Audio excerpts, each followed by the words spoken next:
Constructing your life is about much more than just building a bank account.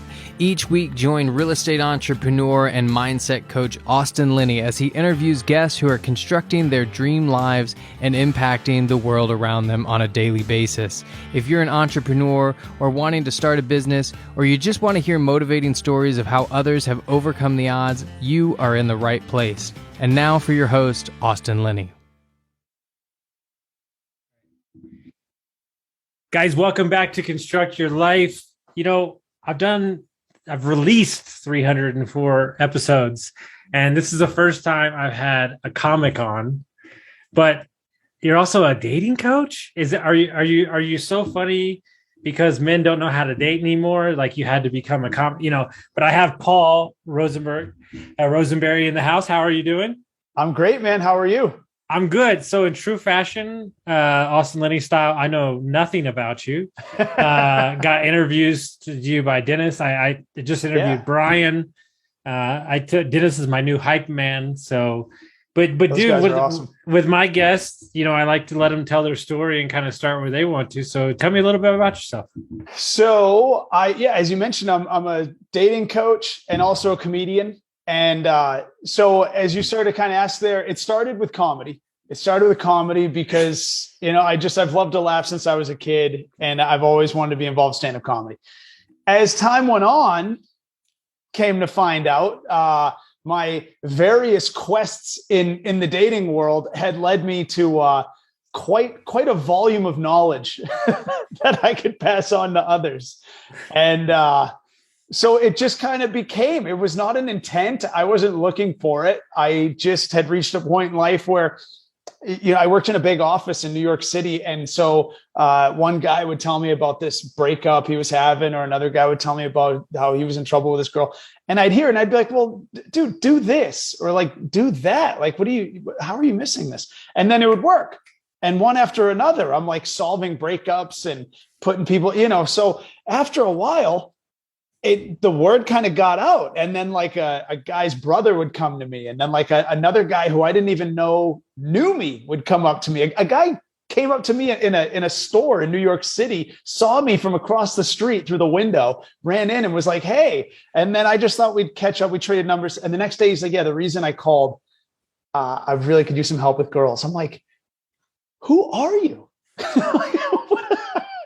How did you know that about me?" And so anyway, as time went on, even my own girlfriend, we're about to celebrate 8 years together. And so she was like, you do have to do this as a thing. So super interesting. And I'll throw the correlation. So you don't know much about me, but long story short, I was homeless. I abused methamphetamines, cocaine, was an alcoholic for 20 years. I've been sober for 3 years, all that bullshit. Right. Mm-hmm. But what's interesting is a lot of my coaching clients, like 3 sessions in, will be like, "Oh yeah, and I'm addicted to like Adderall or like cocaine." Like they won't tell me that right off, right? Yeah. I would imagine there's a lot of shame around guys that are constantly having those same relationship patterns over and over and over again. It's really hard to get them to even open up to you, that they even admit to it, because their ego won't let them, right? Yeah, of course. And so I always let it be known right up front. The reason I was able to develop these skills, if you will, with dating is not because I was just born a guy who was, lucky from day one and never had resistance. That wouldn't be exciting, and you wouldn't have skills to teach.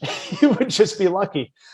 Or I might argue unlucky, because the way I went was the opposite. I was a fat kid, just so awkward. I stuttered a lot as a kid. And I mean, if you want to get picked on as a kid, just start stuttering and just see how long it takes the other kids to come after you. Not long. I was a vegetarian in the 80s, where it wasn't like cool like it is now, where you're like, like a good guy and all. Like, no, I was just a weirdo. I didn't want to be. I'm not even going to claim I was against it. But my parents raised me as vegetarian. So I had to go to school and ask for these weird lunches. I'd have to be in the car with kids when their parents pull up to McDonald's. Everyone's screaming. They're so excited. I have no excitement. And they're like, why? And I'm like, well, can I get a burger with no meat? What? No, you can get a beat down. You can get a fresh, hot sizzling beatdown right outside of his car. That's what you can have. You can have an unhappy meal, bro, because it's about to get rough for you. And so it was like that from day one. And we were poor. We were so poor. Like my dad would buy all these $200 cars, man. Like I remember my dad bought a car for $200 that he couldn't even drive home. He had a car that had to be towed with a rope behind a piece of junk pickup that his friend pulled it home with. So we saw some, I don't know, can we say bullshit on here? Is that? Of course. Yeah. We saw some bullshit. It was not easy. It was impossible. I used the F word 19 times on a rant, so we're good. Yeah. There we go. All right. Well, then doors are open. So yeah, so it was hard as hell. And so then when it came to dating, well, I should say part of the reason I love comedy was a great escape because you get picked on so much. Well, I love to study comedy because I think coaching, comedy, writing, it's all an art form, right? Mm-hmm. And if you listen to the comics, like it's not because they were like the good looking jock and everything went good. No, these are the awkward motherfuckers. Yeah. Dude, for sure. Those guys are never funny. They're never funny. Oh, you know what's so funny is the time my dad gave me his BMW and he forgot to wash it first. Shut the fuck, I'll kill you. Don't ever tell me. That's not a joke. That makes me cry. It's cruel, you know? So yeah, you had to have been beat up along the way. And you know, we might call it seasoning as we get older and come to appreciate it. It's what gives us grit. And if you're fortunate enough that you can grab onto that, keep persevering, then in time, you'll be jacked. You know, in a different way, intellectually. So how did it start for you in comedy? Like, did you start just performing at clubs? Like, how did that work? You know, so my grandmother would buy these VHS tapes. Like that was the thing to do. Like in the 80s, just my grandmother would just go to the flea market and just buy whatever mix and match. She just loved having tapes. One of them happened to be Eddie Murphy's Raw. Okay. And I got my hands on that, man. I don't even think I was 10. I was a little kid when I saw that. And I'd watch it over and over and over. I just loved it. I loved that he was using his brain to come up with things that made a whole crowd laugh. Like it was just on so many levels. I loved it. And then I started watching any comedy I could find.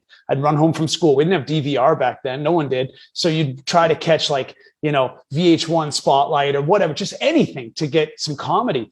And then, I decided just to say the hell with it. Let's try it in the school talent show senior year. And I pulled it off. I got some good. I have a buddy to this day from high school. He was in the audience and he still will text me once in a while a reference to that set. Now, granted, some people were yelling at me. They didn't enjoy it. There was a girl who got up and ran out. There was another girl who called me. I don't know what the hell she called, like a misogynist, essentially. They were totally off base, off base. But anyway, so, as time went on, I always wanted to keep a finger on the pulse of it. I wanted to do open mics here and there, but I was broke and I needed money and it doesn't pay like day one. It's not a job you go and just get. So I've just chipped away at it for years and years. And it was much later. It was in Boston about 4 or 5 years ago. Then I started to really get in the loop. I just asked a club to give me some time and I told them, you've never heard of me, nothing like that, but I'm good. And they gave me a 5-minute tryout. And then I started open every weekend for a year. So that was when it started to, then I started working in front of people, not comics, and like really get to. So, I mean, I wish I could say I tried it in high school and then just knew it was for me. And, was Dave Chappelle 2 years later? No. Because again, that childhood shit where like nothing goes your way. It's not going to work. Don't lean on it, you idiot. Go wait tables. Yeah. Go wait tables. Do something that sucks and you hate because that's normal life. That's your material. Yeah. Yeah. Yeah. What's interesting? One of the greatest things I ever heard was there was a band, it's like a no-name band, and they were like, fuck it. And so they're going to play a show every day for 365 days. Right. Damn. And they tell the story about like in the beginning, the first couple of months, like, oh yeah, like the family showed up and the friends showed up and like day, like, 6 months in, nobody showed up, right? For like a month. And then on the last 40 days, they had 3,000, 5,000, 15,000, 20,000 people. And it's the same thing like with the podcast, right? It's like my thought process, and I'd be curious to hear your thought process walking into a set. Yeah. The way I don't overthink this is if we impact one person, then I've done my job.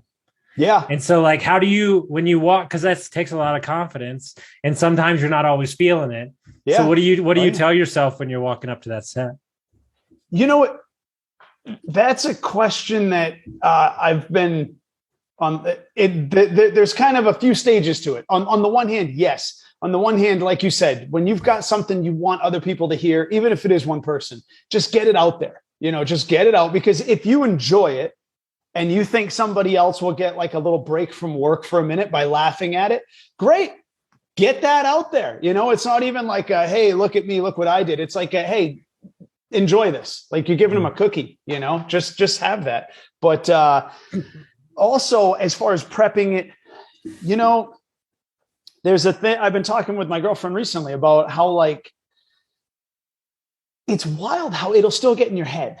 You can do it. No, it doesn't matter how many times. It doesn't matter how many times you can walk out and just knock it out of the park. No big deal. But then there are other times where I don't know. It just will get in your head a little bit. You'll be like, this isn't going to work. It doesn't, I don't know.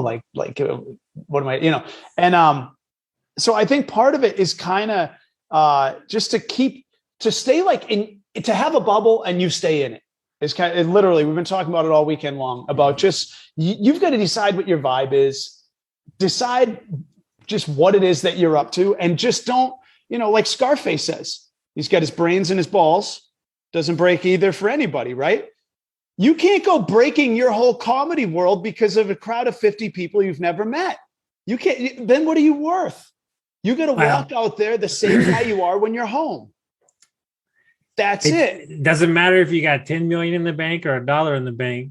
The comedy's still the comedy. It's not going to change, And what's interesting is people ask me all the time, well, you must just feel like you want to do it all every day. I go, never. Yeah. Never. I know. Well, I know, but I'm supposed to get to this moment where it feels like it's easy.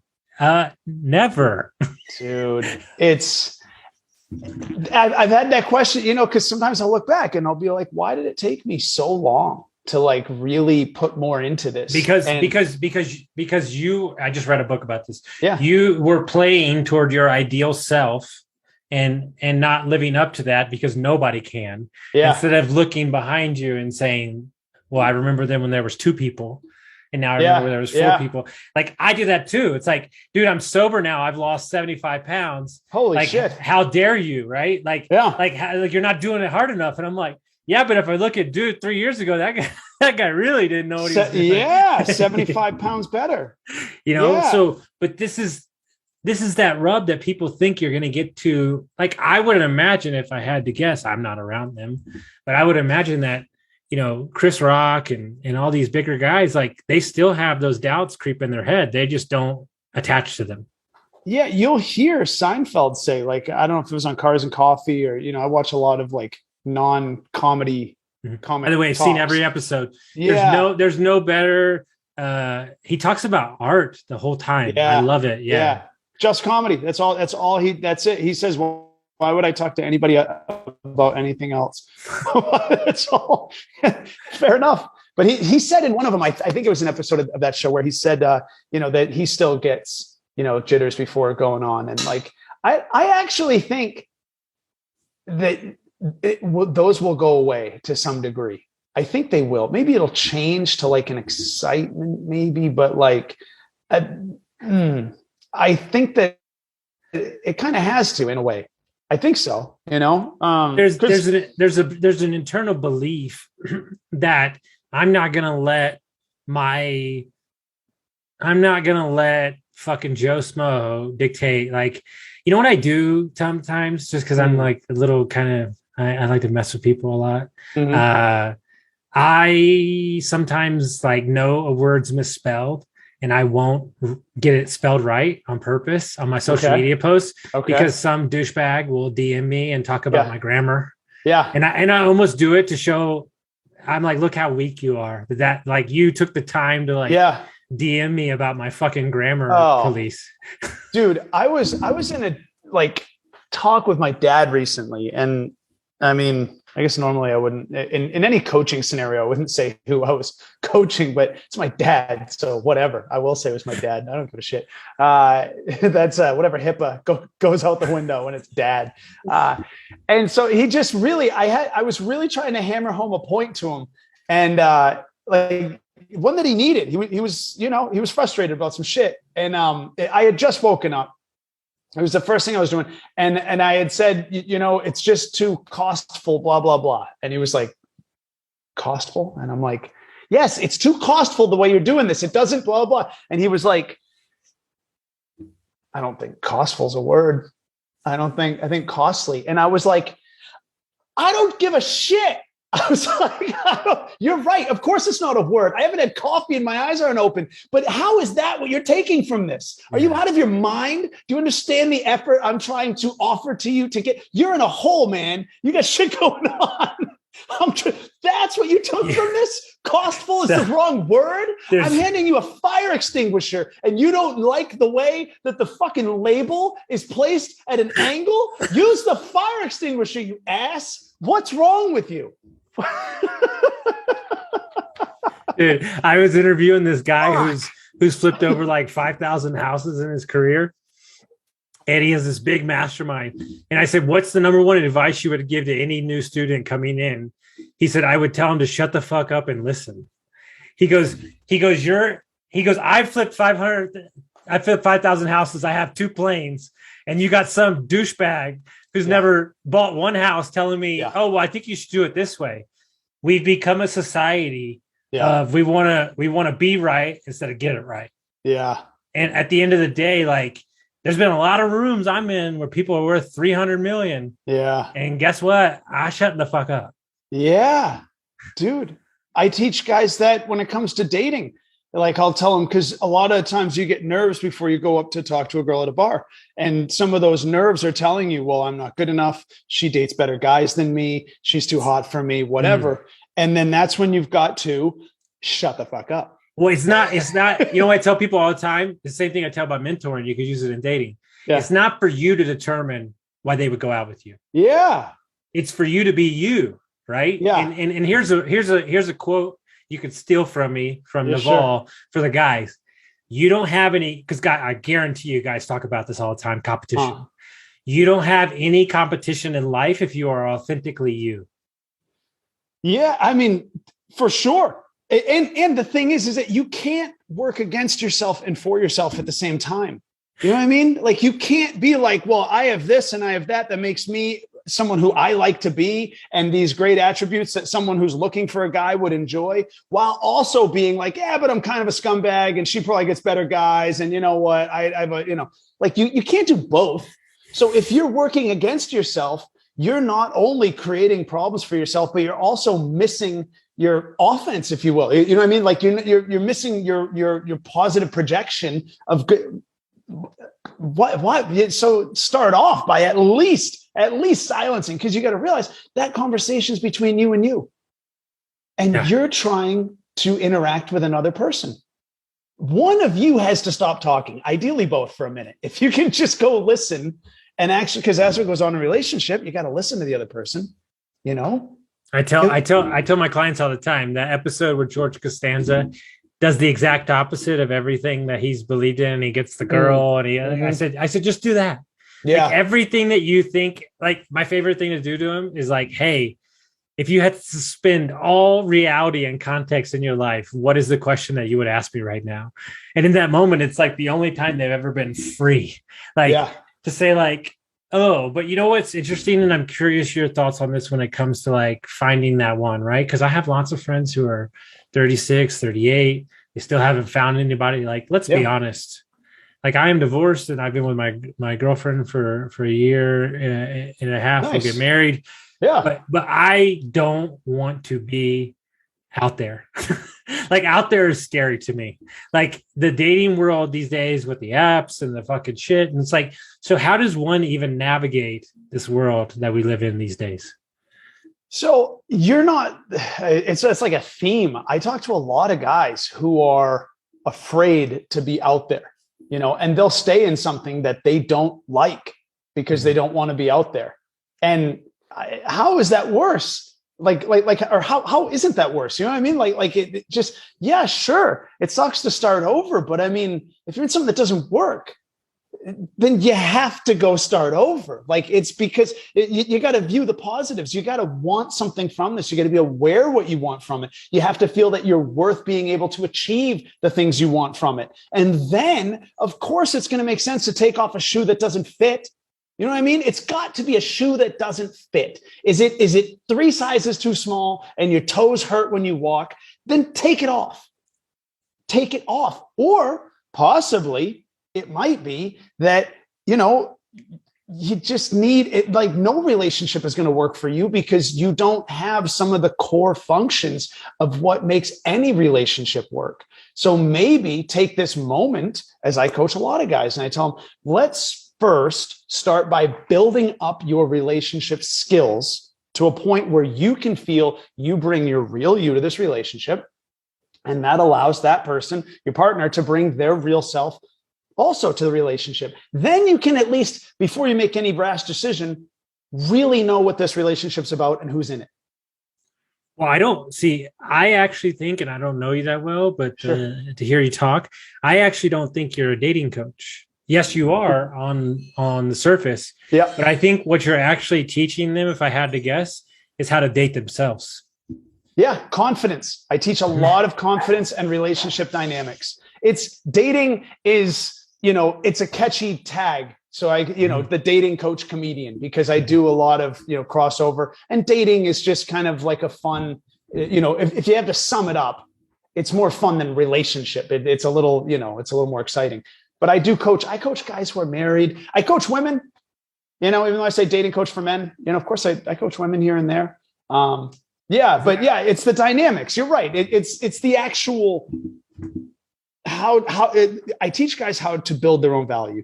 They start from the inside out. You have to assess your own value, because sometimes guys will ask me, so what do I say, to help me get girls? I say, no, wrong. Dial it way back. Let's go before you leave the house. When you look in the mirror before you even walk out the door, do you decide what you're worth, or do you wait and hear what other people say to you to decide what they think you're worth? And then that's truth. Mm-hmm. Well, I think it's super important that you don't live other people's injected beliefs into you. No, I think a lot of people do that, and that's that's where you're walking around. You don't even know who the fuck you are anymore. Dude, why do you think a Louis Vuitton handbag cost $8,000? Why? Because the person who holds it has no idea who they are. Not a clue in the world. And they hope that brand will speak for them. And then you'll consider them to be friends with this brand. And then you're like, oh, I guess you must be somebody because X, Y, Z. Not because I just met you and you friggin' made an impression on me that I really liked, but because you're friends with Louis, because you're friends with Porsche, because you're friends with Nike. Shut the fuck up. Yeah, I wear black V-neck tees every single day. Any comedy set you ever see me do, it'll be in a black V-neck tee. There's no logo. There's no brand. I buy them off Amazon 6-pack for $18, and I wear gray jeans. That's it. Because I'm me. I'm the value. I know who the fuck I am. I don't need someone else to do it for me. They won't do it as well. They're not going to. Dude, 100%. Decide. 100%. And what's interesting, right, is that when you own that, it's amazing how you start attracting the right people into your life, right? Yeah. Like there's when you're abusing alcohol and drugs and you wake up from that and you look around, you're friends with a lot of dirtbags. Oh, I've been there. You're like, whoa, these people really don't think highly of themselves. And so, you know what somebody told me, super important, is I don't even like the guy that gave me the advice, but it's really good advice. You don't have it's really good advice.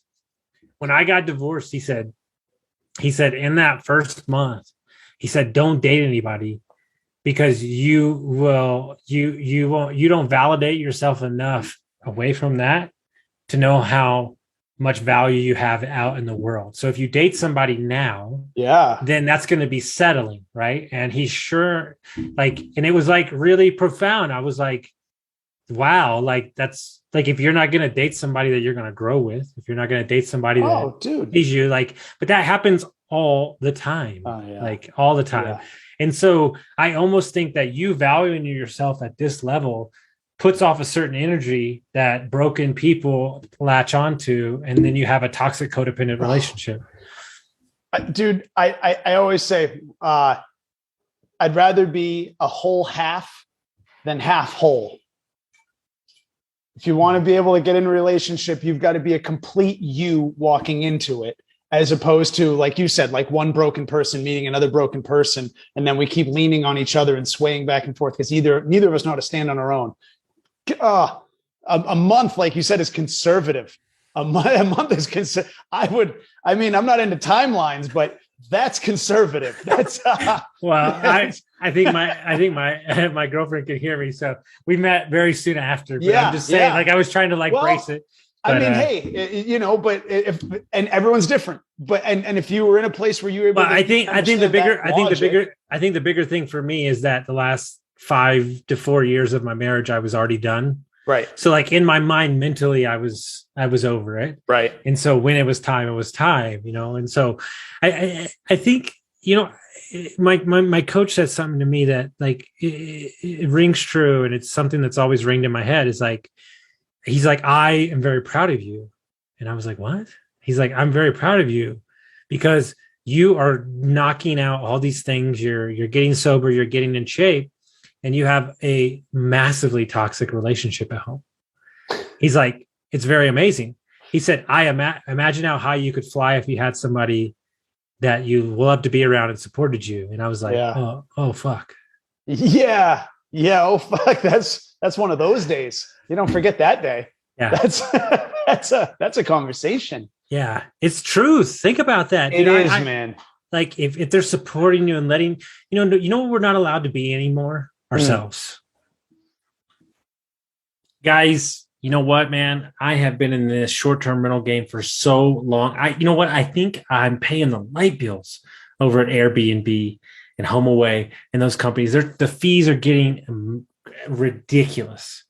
And the only way to do that is to stop building your real estate on somebody else's platform. And my man, Mark Simpson, Book Direct Playbook, the book is coming out.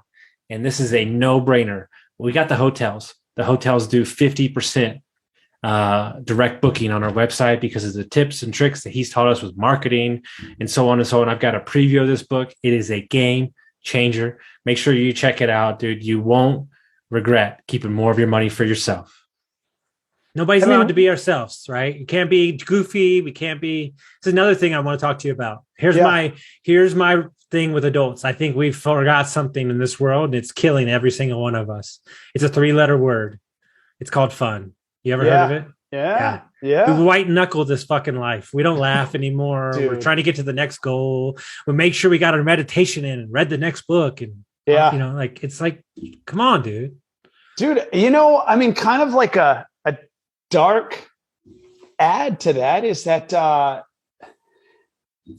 people forget life is voluntary. It's voluntary. You know what I mean? There are exits everywhere. The next bus, the next roof, we can leave at any time, but we don't. We must want something from it. You know what I mean? That's where I think some of that fun can come from, is remembering you choose to be here. So what do you want from it? Because, dude, also, it's kind of sick, kind of weird, I guess, but no one matters. Exactly. Who are you? Nothing matters about anything. What the most important person dies, and what we miss a hit song. We miss a song. You know what I mean? Like what, who cares? You're born naked and empty-handed. You die the same way. You take nothing with you, nothing, like literally on like a mathematical scheme, you can't prove life to have any value other than what you take from it in the moment, how it feels to you. So if it's all work and all stress, and like you're saying, like white knuckling through it just to survive, My favorite Throw that quote, shit out the window. most men die at 25, but don't get buried till 75. That's deep, bro. That's some deep shit. It's the That's truth. deep. It's the truth, That's a right? lot. And here's what we do, right? We quantify the negatives, right? Well, what if this happens? What if this happens? What if this happens? Because that's easy. Yeah. What if it all goes good? I actually think that this is the case. And I told this to a client today. Yeah. I think that winning is harder than not winning, because the toxicity of having your back up against the wall, the stress, the unwanted relationships, the alcohol abuse, that's home. It's like a warm coat on a cold day. Yeah. Being happy as fuck, healthy, sober, making fucking money. Well, when's it going to fall apart? When's it going to fall apart? That's the game you play. That's a different game. Dude, I'm with you. I think part of the reason I've pushed comedy so far in life before really digging in and doing things with my time that I really enjoy. I like, part of it is because, like you said, there is a home, there's a comfort in damage, in a broken life. And I've always kind of had this fear, like what if something goes really well and I make a whole bunch of money, or, become famous as a comedian, or both, ideally. I've always feared the distance from common man. I've always feared that then I won't be able to just walk in as a fly on the wall and hear the conversation in a break room. I won't hear the bullshit conversation that happens with the guy who changes your oil. You know what I mean? Like, I like that shit. I like the stuff that guys bitch about when they're smoking butts on break. I like hearing that. And there comes a point, if you become a big enough name or you have enough money, no one's going to be themselves around you. And then whatever you're going to work on for your own processing of, looking at life and breaking down psychology, or even writing new material, you're going to have to work on what you built until that day came. You'll have that finite library, because otherwise you'll be an outsider from then on in. And I think that scares me. Like I hate bills. I hate not having enough money to do cool shit. Yeah. But I'm also terrified of being exiled from like common life. Because then you would be set outside your immediate circle. Yeah. And then you would, and so, it's really interesting, right? Brian said today on the podcast, he said the problem happens when you decide to change your life. Is the first thing that happens is you're demonized, right? And then you're like, oh, okay, this guy's really doing it for real. And then the other side is then they're asking you for help. And so I try to tell everybody, when I got sober and I started a podcast, I can't tell you how many people DM me and they were like, who the fuck do you think you are? Really? You're a coach? Go fuck yourself. We know who you are. And if I actually attach myself to them, like that would hurt. Right. Yeah. And I would go back to it. And guess what? 3 years later, those people are asking for advice now. I would even argue they were asking for it then. And you know that. Great you know that. Yeah, they were asking for it the loudest. They were asking for it the loudest. That's a really good point. Good point. Yeah. Same people. Dude, I find sometimes if I go to I guess you would call it like an alt room for comedy, like a kind of a hipster room. Yeah, you get it. Dude, I don't even have to finish that. You get it. Dude. Sorry. Our joke is like, you ever been to that coffee shop, that hipster coffee shop where the girls have their boobs hanging out and their shirts up to here? Yeah. And it's like so much pretension in the room of liberalness and fucking coffee. But it's a good cup of coffee. So you're willing to put up with all the bullshit. That's a good point. It is, it is good. It's going to be great coffee. It's going to be really good. You just have to wade through the thick mud espresso that's all over the floor to get to it. You got to wade. So I'm interested to hear this. What is this? I don't think I've been to one of these alt comedy hipster places. Yeah, you don't even always know you're in one until you're in it.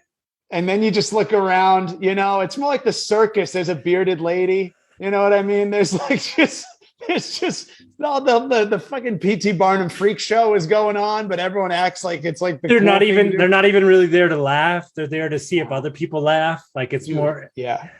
And they're only there to laugh at another bearded lady. That's it. They're only there to laugh. You better have a third arm if you want to tell us a joke. You better be clearly broken, because I get up and I'm the typical 6-foot white guy with gel in his hair. And they think that, I'm systematically the asshole. And so it's like work to get them to laugh. And I'm like, you fucks. I was a stuttering vegetarian, you idiots. I'm you.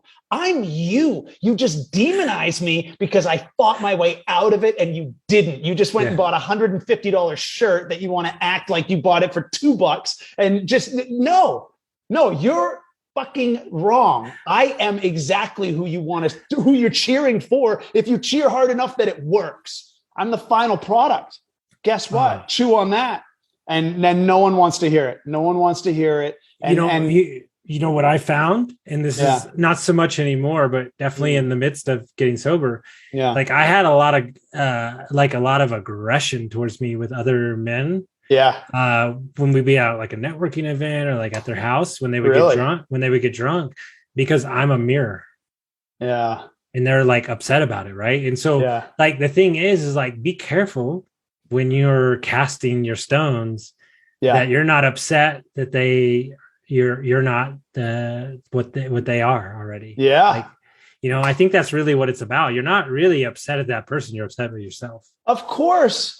And I try to, like I used to have a lot of anger issues, I used to, maybe a, interesting word. I used to have more anger issues. But I don't know if they ever fully go away, but, I was quick to write someone off as an asshole, even if I was in like a service industry job or something, I'd be, fuck that guy. I can tell in 2 seconds that guy's a dick. But then it just takes the one time where you see that person interact with someone else right after, and you see that they're small and you're like, oh, you're not a dick. You're like afraid. You're not good at this. You're nervous. And so you have this kind of like, fuck you shell because you're not strong. Okay. All right. I don't like you now, but I'm not mad at you. I just hope you figure it out. You know what I mean? I just kind of, okay. I'm not going to sit here and spend any more of my time thinking of how I'd love to beat your ass in the parking lot. Instead I'm just gonna, all right. I hope you develop the social skill. In fact, here's a card. I have afford it. I can teach you that. So I have a theory, and I'm starting to put it out on the world. I really don't think people are that mean, or they're not much of a dick, and I'm going to tell you why. I just don't think they feel good. No, I agree. Exactly. Like they're not taking care of themselves. They feel like shit. They're eating bad food. Like I just think that they don't feel good. Yeah. And so if you don't feel good, then you're going to treat people like shit because you feel bad.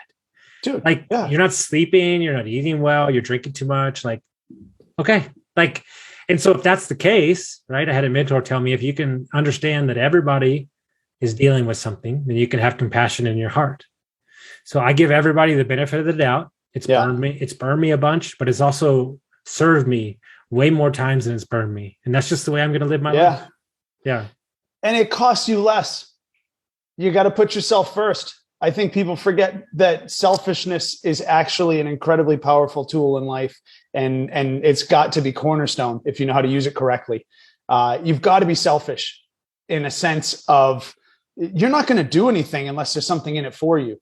So otherwise, bed is pretty comfortable. You'll just stay in it. You know what I mean? You won't, let's be real. Like you got to have a reason to get out of bed. We use it as an expression all the time. Why do you get out of bed?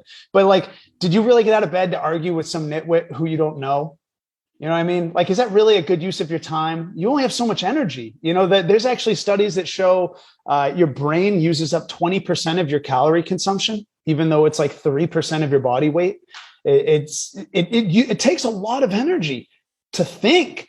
So you're really going to wrap your head around an argument with some moron who you only know because you disagree with him in traffic, and then say to yourself that you're good at managing your time and energy and effort. I really don't. Just put yourself first. Be like, As I told my girl, I part of how I got over road rage and yelling at people, because I would yell at people and honk, and we'd get into it. But then I realized my intent at yelling people in traffic, I actually wanted them to become better drivers. I always thought that I knew how to drive in a way that they didn't. And so I'm going to teach them. I'm going to teach them angrily, but I'm going to teach them how to drive and how stupid they are for not driving right. And then that song by Khalees, Milkshake, my milkshake brings all the boys to, remember that? That popped in my head. And the line goes, I could teach you, but I'd have to charge.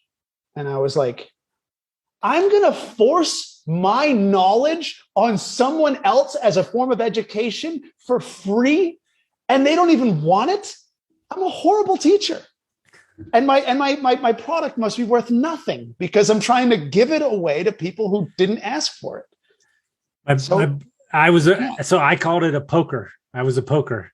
Do this, do that, do everything. And so, my buddy, we were talking about coaching just in general, helping people, because I can't tell you how many time people reach out to me and they're like, I do anything to be on a meeting with you, to change my life, and then they don't show up for the meeting, it's like, but he said this, he said, think of it as you're in a life raft.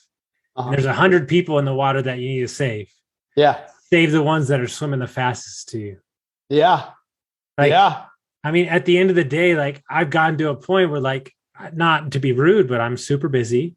Yeah. And at the end of the day, how can I save you if you don't want to save yourself?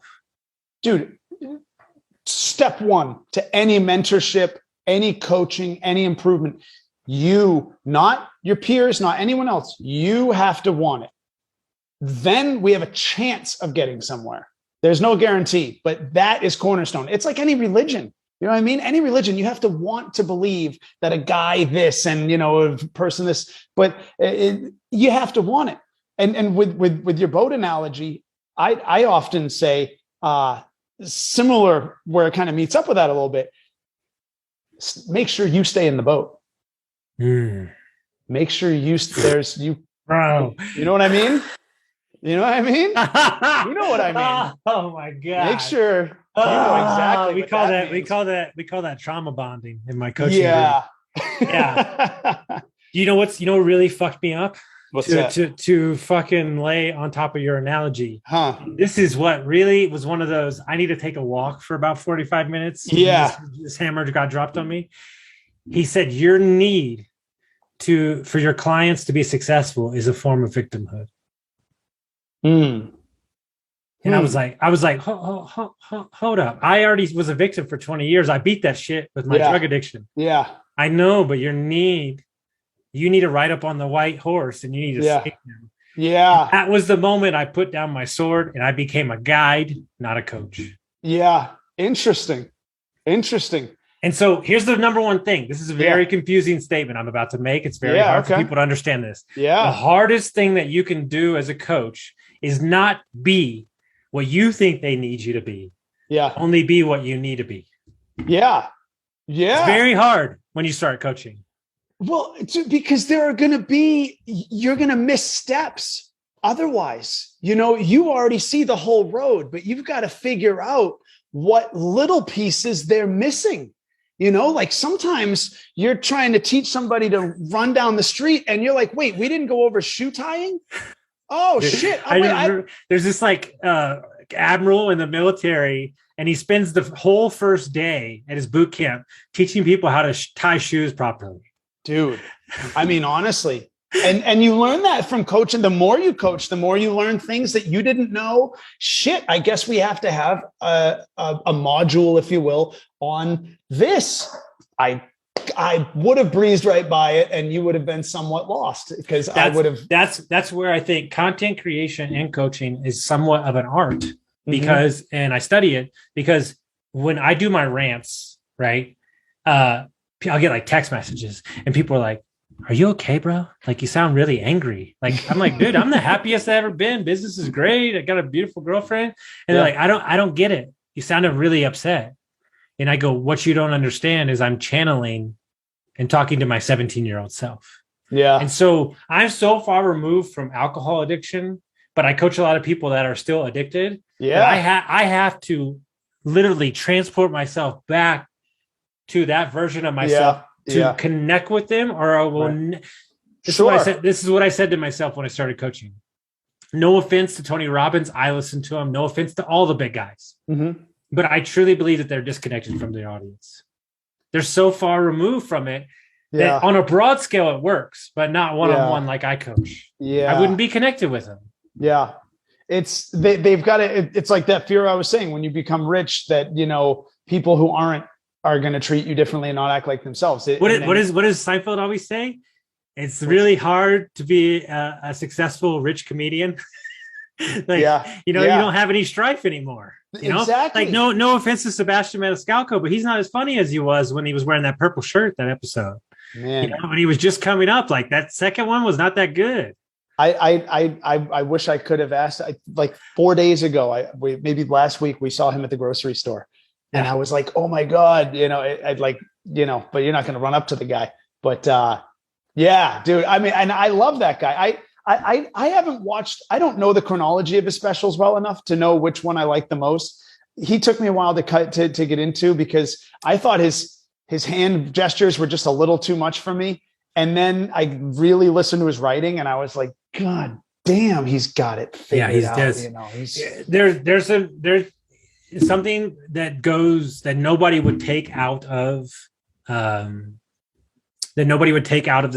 episode with Comedian in Cars, is he finds so much romanticism and joy in the little things.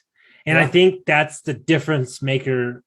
Like, they're going broad, and he loves like hosting people at his house. And then like, he's in love with like the coffee little spoon. Like, that's that little detail that really harps on something, right? Like that Soul Cycle bit is the funniest thing when he talks about. Go back. I didn't see that. Oh, one. Dude, you will fall. I'm writing it down. So he talks about his wife wants to go to spin class, and he said, he says, I'm not waiting for the class to start. He goes, I'm already going in on it. He's like, we're here to work.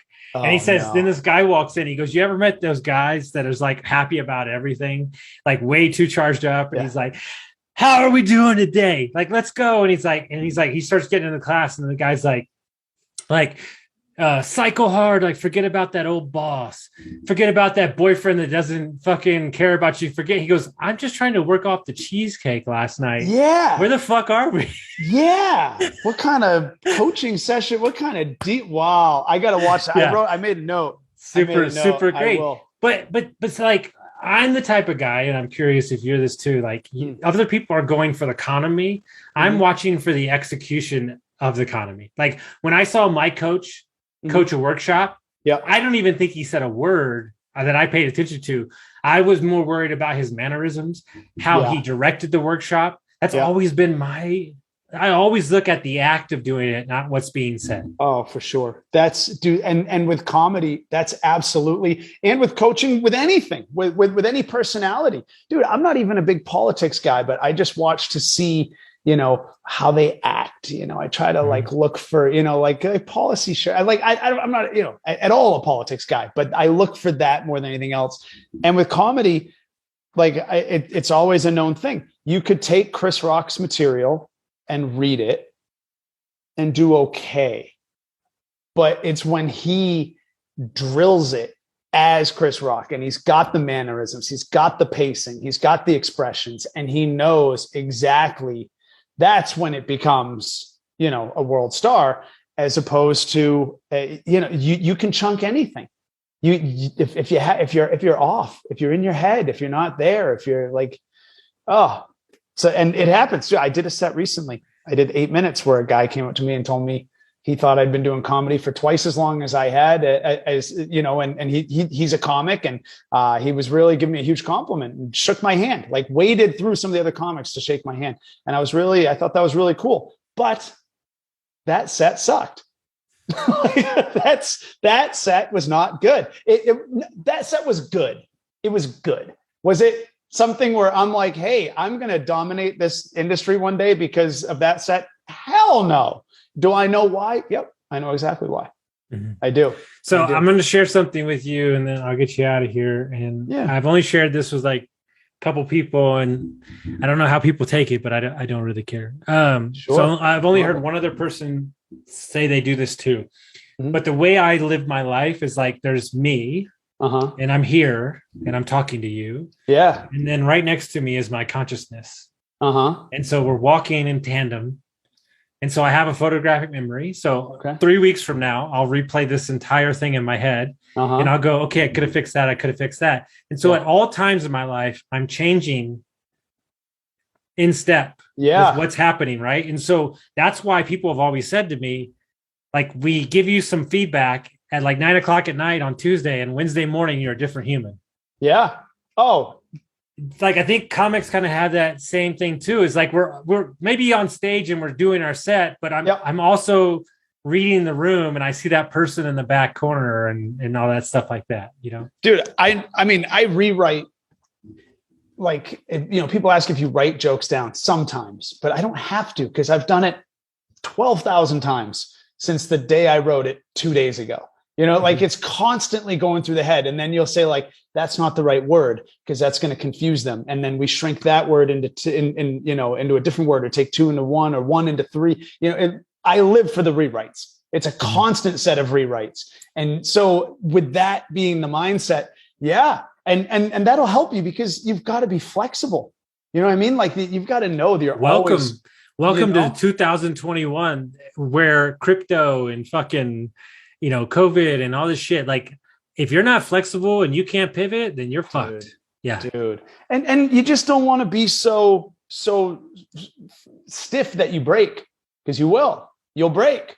Yeah. No one will want to be around you and all that shit. You're going to break over and over and over again. And you know, it's not going to be good for you. You don't want to be so flexible. You can wet spaghetti. People walk all over you, but I tell everybody, palm tree. There you go. Strong as fuck in the middle, bends a little bit, but stays up in a storm. Yeah, exactly. And we see it. Where are you? Are you in LA? I'm at Lake Tahoe, California. Oh, okay. Where are you at? LA, Sherman Oaks. We were just down in San Clemente all week. Oh, okay. I wish I would have known that. So, wait, I've heard of it. Is that like? It's my favorite place. Don't tell anybody. Yeah. No, I know. Why the fuck do you live in LA? Because I'm a masochist, dude. I'm a sicko. See, finally, the right answer. I have no idea. How long have you been there? I hate LA so much. Dude, my girl and I moved here 3 years ago. Sherman Oaks. Okay, my buddy lives in Sherman Oaks, so I'm there. Okay. That's where I go if I go there. Where did you live before that? So I'm born and raised in New Hampshire, and then I moved to LA when I was 24, and lived here for a little while. Didn't know that it was I kind of knew I hated it, but didn't know what else there was.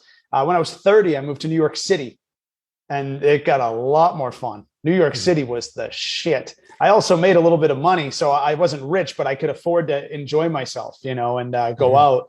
And then was there for 7 years. Then we moved to Boston. My girl's job moved us up to Boston, so I was an hour away from home. Boston's a super fun city. I like it a lot, and then she's from Florida, man. She was freezing. She didn't know about an inch of ice on a windshield. She didn't know that was for real, you know? So we got the hell out. And my comedy was going well. She wanted to get warmer. I wanted to pursue comedy. So we're like, hey, let's go. Let's do the third big city. You know, we've done New York. We've done Boston. So here we are. And really, honestly, dude, I'll tell you, we've decided that it's this environment that we've got to be strong about. It's Amen. This is the one. You know what I mean? Like that's it doesn't matter. It doesn't matter where the fuck you are. Dude. No. People like, dude, like I don't have a single human being that's like a friend and they live close to me. And I feel like I talk to 1 million people a day.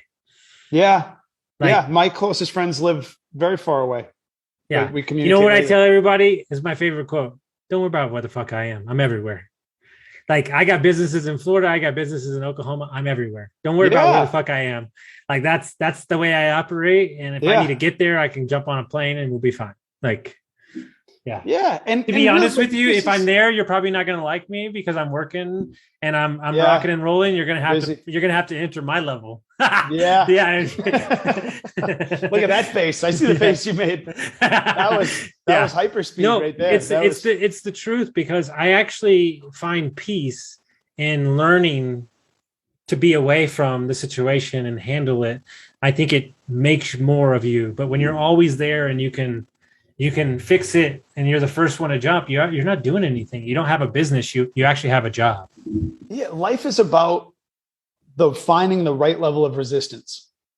Mm-hmm. It really is. If there's no resistance, you're not going to grow. If it's an overwhelming resistance, you're not going to grow.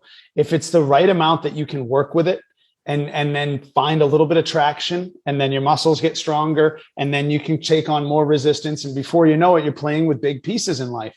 You got to find that resistance. It's not going to be easy peasy, like there's no city I'm going to move to that's just going to be like, oh, why didn't I always do this? I can just sit back and relax. I don't, it's not about relaxing. I have shit to do, So yeah, there's homeless guys, yelling at each other, peeing on the street. Okay. Yeah. All right. That's not awesome. But I mean, like if I was here just to look out the window, sure, I would move to South Carolina, but like, I'm not here to look out the window. I'm here to kick some ass. I got stuff to do. So, I can't see those guys. I don't notice them. A little, but not much. A little bit. So if people want to find out about your comedy and your dating, how would they do that? They would go to, all right. So my Instagram is a great way to get the most up to date. It's dating coach comedian. Dating _coach _comedian. And then, or of course, Paul Roseberry, ROSEBERRY, just like it sounds. Both will pop up. For dating coaching, you can book a one-on-one so we can chat and see if we're a fit at confidencefound.com. Shoot me an email at info@confidencefound.com. And then comedy stuff, paulroseberry.com. I mean, but Instagram, like whatever, just I'm around. You want to find me? It's like you said, you know where my boat is. If you're drowning, man. I'll leave you with this. My friend who's a coach, he's one of my best friends what is the reason that I got sober and my whole life changed. So forever grateful to her. Yeah. But she said an analogy to me that was like the best I've ever heard. Okay. She goes, I'm a motherfucking bus. And she goes, it's positivity, it's excitement for life. It's just doing everything great, working out. And the bus hits the same motherfucking stops every day.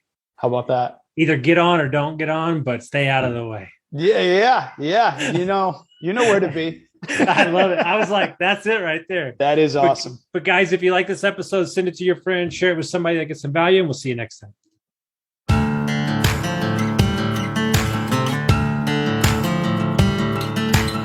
Thank you for listening to Construct Your Life with Austin Linney. If you enjoyed this episode, be sure to rate, review, subscribe, and pay it forward by sharing with a friend. Most importantly, take this opportunity to start constructing your life by taking immediate action on what you learned. For show notes, resources, and more information on one-on-one coaching with Austin, visit constructyourlifepodcast.com.